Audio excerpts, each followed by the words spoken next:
Paawa effect lang ba ang ginawa ni Awit Gamer o Awit Cruz matapos ngayong dumaan sa mabigat na pagsubok? Una nang ibinunyag niya sa publiko ang pagkatalo niya ng milyon-milyon sa kasino, isang pagkakamaling nagdulot ng paghirap ng kanyang kalagayan ngayon. At kamakailan lang, tinamaan pa siya ng malalang sakit. Para sa ilang netizens, ito raw ay karma. Pero sa comment section ng kanyang video habang siya'y nasa ospital, nag-promote ng sugal. Ibinahagi ni Awit Gamer ang dahilan kung bakit siya kailangang ipasok sa ospital. Ayon sa kanya, ramdam na ng kanyang katawan ang bigat ng lahat ng pinagdadaanan niya. Saad pa niya na tila sinisingil na siya ng kanyang katawan dahil sa kanyang mga pinanggagawa noon. Mataas ang kanyang uric acid sa katawan at mababa ang potassium. At ang mas matindi, tinamaan pa umano ang kanyang kidney. Makikita sa isa pang video na habang papunta siya ng ospital, hirap na hirap si Awit sa bawat hakbang. Malaki at namamagan umano ang kanyang binti at bakas ang sakit na kanyang tinitiis. Dahil dito, nagpasya ang doktor na kailangan talaga siyang i-admit sa ospital.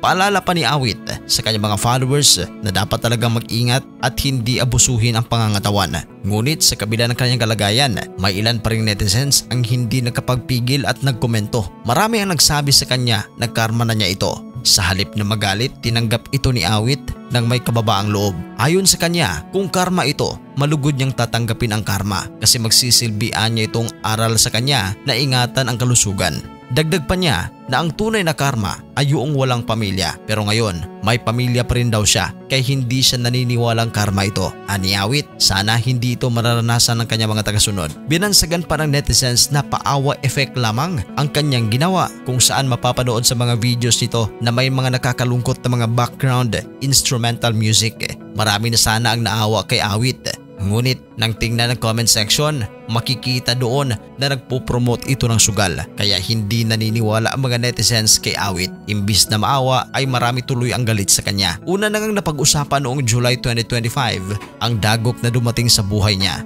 Ayon sa mga viral post at video, sinasabing natalo si Awit Gamer ng humigit kumulang 69 million sa kasino. May nagkomento na maaring paawa effect lang para sa content o para makakuha ng sympathy at views. May mga nagsasabing hindi totoo o pinalalaki lang ang halaga. Lumabas sa mga video at live streams ni Awit na sobra siyang naghihinayang sa kanyang pagkatalo at sinasabing may epekto ito sa kanyang kalusugan at buhay. Naubos na rin lahat ng kanyang sasakyan. Lahat ay binibenta. Nalubog rin siya sa utang mula sa mga malalapit na kaibigan at mga kilalang vloggers. Matapos nga ang nangyari sa kanya, agad na prinomote ni Awit ang kanyang negosyong bagoong na pinangalanan niyang Bagoong ni Awit, at isa pa sa kanyang paawa effect na ginawa ay ang kanyang ginawang pangangalakal para umano pang tusto sa kanyang pamilya. Ang kwento ni Awit Gamer ay nagsisilbing mabigat na paalala na ang maling desisyon, lalo na sa sugal, ay may matinding kapalit. At higit pa riyan, kapag hindi natin inalaga ng ating katawan, darating ang panahon na maniningil ito. Pero sa kabila ng lahat, tanong ng marami, si Awit Gamer ba ay biktima ng sariling kapabayaan o isa lang itong paraan para makakuha ng simpatsya ng publiko? Ibigay inyong opinion sa ating comment section. At kung gusto pa ninyo ng mas maraming updates sa mga viral na personalidad, huwag kalimutang i-like, i-share at mag-subscribe sa ating channel.